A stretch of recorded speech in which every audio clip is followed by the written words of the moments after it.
আজ গ্রাম বাংলার সবথেকে ঐতিহ্যবাহী একটা পিঠা বানালাম, যেটা কিনা তৈরি করে খেলে তোমাদের মুখে স্বাদ লেগে থাকবে সারা জীবন। হ্যালো, আসসালামু আলাইকুম everyone, this is Shanta from daily diary of Shanta. আজ তোমাদেরকে গ্রাম বাংলার অনেক ঐতিহ্যবাহী একটা পিঠা তৈরি করে দেখাবো। তার জন্য রুটি নর্মালি যেভাবে আমরা তৈরি করি ঠিক ওইভাবেই একটা ডো রেডি করে নিব। তারপর ডোটাকে ছোট ছোট সেকশন করে নিব এবং ছোট ছোট সেকশনটাকে ঠিক এইরকম ফিতার মতো তৈরি করে নিতে হবে। আমার কাছে কিন্তু এই পিঠাটা অনেক অনেক বেশি পছন্দের। স্পেশালি খালামুনি যখন আমাদের বাড়িতে বেড়াতে আসে, তখন সব সময় আমাদের বাসায় এই পিঠাটা মাস্ট তৈরি করা হয়। এই পিঠাটা আমাদের বাসার সবার অনেক বেশি পছন্দ। আর খালামুনি আসলে তো খালামুনি বায়না শুরু করে দেয় এই পিঠাটা বানানোর জন্য। আজকে আমরা সবাই মিলে বাসার এই পিঠাটা তৈরি করছি। গ্রাম বাংলার পিঠা তৈরি করার মধ্যে অন্যরকম একটা ব্যাপার রয়েছে। পিঠা যে শুধুমাত্র খাওয়ার জন্য তৈরি করা হয় তা কিন্তু না। যখন পরিবারের সবাই মিলেমিশে একসাথে পিঠা তৈরি করা হয়, তখন কিন্তু পিঠা তৈরির বাহানায় নিজেদের মধ্যকার যে সম্পর্কগুলো রয়েছে সেগুলো আরও বেশি স্ট্রং হতে থাকে। যেমন আমরা কিন্তু বাসায় যখন একা থাকি তখন কিন্তু আমরা এই পিঠাটা কখনোই বানিয়ে খাই না। শুধুমাত্র যখন খালামুনি আমাদের বাসায় বেড়াতে আসে, ঠিক ওই সময়টাই আমাদের এই পিঠাটা খাওয়া হয়। তার মানে কি, যখনই এই পিঠাটা আমরা খাবো না কেন, তখন খালামুনির সাথে আমাদের পরিবারের যে একটা সম্পর্ক রয়েছে সেই সম্পর্কটা আমাদের মনে করিয়ে দিবে। এভাবে করেই সম্পর্কগুলো একজন আরেকজনের সাথে স্ট্রং হতে থাকে।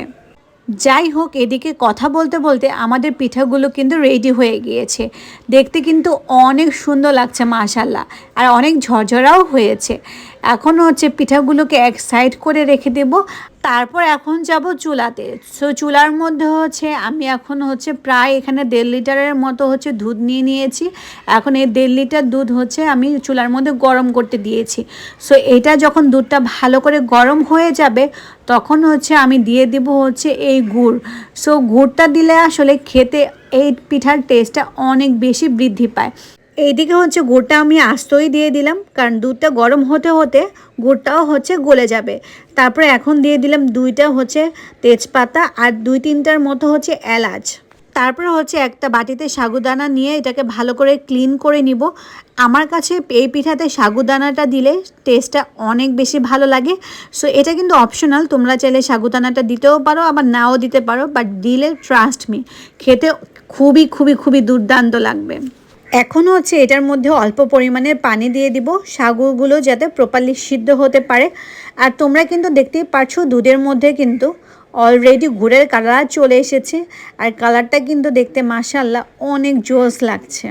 এইটাকে কিন্তু তোমরা সবসময় নাড়াচাড়ার মধ্যেই রাখতে হবে, না হলে কিন্তু দুধটাও নিচে লেগে যাবে আর সাগুগুলোও নিচে লেগে যাবে। তাই সারাক্ষণই এটা নাড়াচাড়ার মধ্যেই রাখতে হবে। সো তারপরে এখন দিয়ে দিব চিনি। গুড়টা যেহেতু অল্প পরিমাণ দিয়েছিলাম, তাই এখন প্রায় 2 চামচের মতো চিনি দিয়ে দিব একদম ভর্তি করে। সো তোমরা চিনিটা তোমাদের স্বাদ মতো দিবে। অনেকে আছো তোমরা চিনি বেশি খেতে পছন্দ করো, মিষ্টি বেশি খেতে পছন্দ করো, তারা মিষ্টিটার জন্য চিনিটা বাড়িয়ে দেবে। আর যারা মিষ্টি কম খেতে পছন্দ করো তারা মিষ্টিটা কমিয়ে দেবে, চিনিটা কমিয়ে দিবে আর কি। এখন আমি অ্যাড করে দিব 2টা পাউডার মিল্ক। তো সবার প্রথমে পাউডার মিল্কটাকে কেটে একটা বাটিতে নিয়েছি। এখন এই বাটিটার মধ্যে অল্প পরিমাণ পানি দিয়ে ভালো করে হাত দিয়ে গুলিয়ে নিয়েছি। গোলানো শেষ করে তারপরে আমরা দুধের মিশ্রণের মধ্যে এটাকে অ্যাড করে দিব। অ্যাড করা হয়ে গেলে তারপর আবার এটাকে ভালো করে নেড়ে চেড়ে নিতে হবে।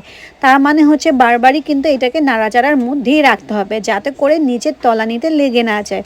সো এইদিকে দুধটা ভালো করে কষতে থাকবে, আর এদিকে আম্মুকে দেখছিলাম আম্মু চালের আটার রুটি বানাচ্ছে। এই পিঠাটার সাথে চালের আটার রুটি খেতে খুবই খুবই দারুণ লাগে। যারা তোমরা খাও সব সময়, তারা তো জানোই যে এই পিঠাটা শুধুমাত্র খালিও খেতে অনেক বেশি ভালো লাগে, তাছাড়া চালের আটার রুটি দিয়ে খেতে তো দুর্দান্ত লাগে।